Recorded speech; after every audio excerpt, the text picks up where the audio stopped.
All right, today we're diving into a text that reads less like a set of rules and more like a profound poem.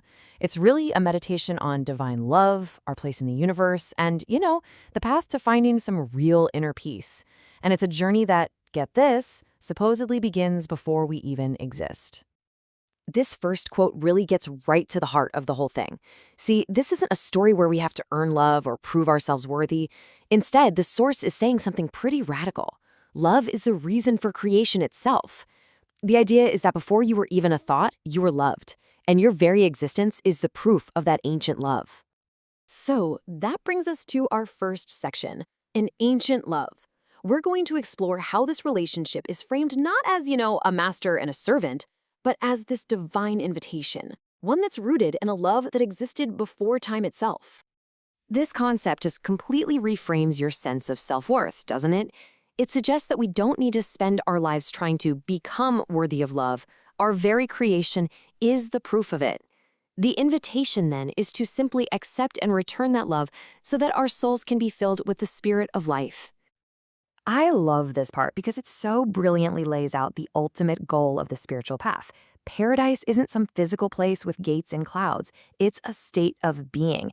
As you can see, thy paradise is defined as love itself, and that heavenly home we're all looking for, it's just reunion. It's an internal journey to an internal home. So this ancient love brings us to what the text presents as the central drama of being human, the great choice. We're all faced with this fundamental decision. Do we turn our focus toward our fleeting, temporary selves, or do we turn it toward the eternal source of that love? And this slide just lays out that choice perfectly. On one side, you've got the path of the self. It's all about its own pleasure, its own trust. But on the other side, it's a radical act of surrender. And notice that paradox at the very end. To truly live, you have to die in the divine, meaning you let go of the ego so that something way bigger and more eternal can live inside you. Okay, so here's the crucial point. This choice isn't about punishment and reward, not in a simple way. The metaphor used here is a stronghold, a fortress. Choosing this love is like choosing to enter a fortress where you're totally safe and secure. Turning away isn't about being punished, it's about willingly stepping outside of that protection, to stray and perish in the wilderness of a temporary, chaotic world. Okay, so if that's the big choice, how do you actually walk the path? Well, that brings us to our next section, the path of renunciation. And renunciation here doesn't just mean giving up your favorite snacks. It's about a fundamental reorientation of your entire being.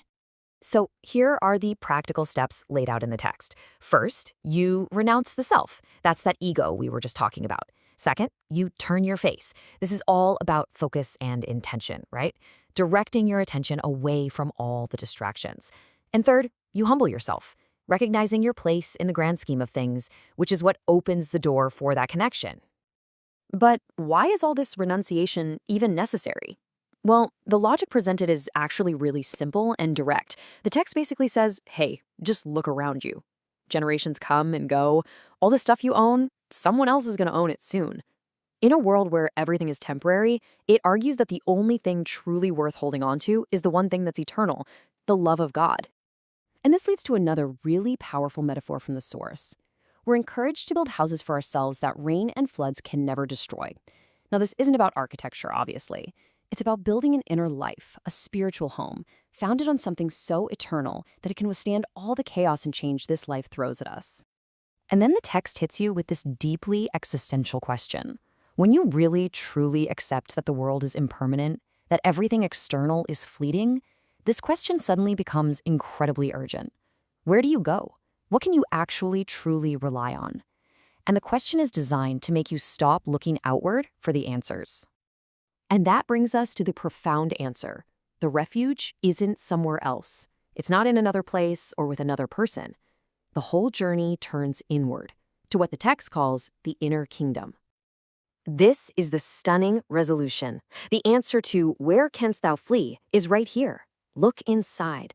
That source you've been seeking, this mighty, powerful presence, it's already standing within you. You just have to turn your sight inward to finally see it. So, how are we supposed to understand this inner reality? Well, the text offers this beautiful analogy. Think of a pearl that shines by its own inherent nature. Its beauty isn't something that's added to it. It's something that just needs to be revealed. If you cover it up, you're only hiding the brilliance that's already there.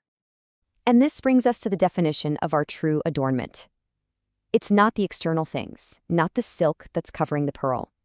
Our true value, our true beauty, is made up of those inner qualities: love for the divine and detachment from all the fleeting things that only serve to hide our inner light.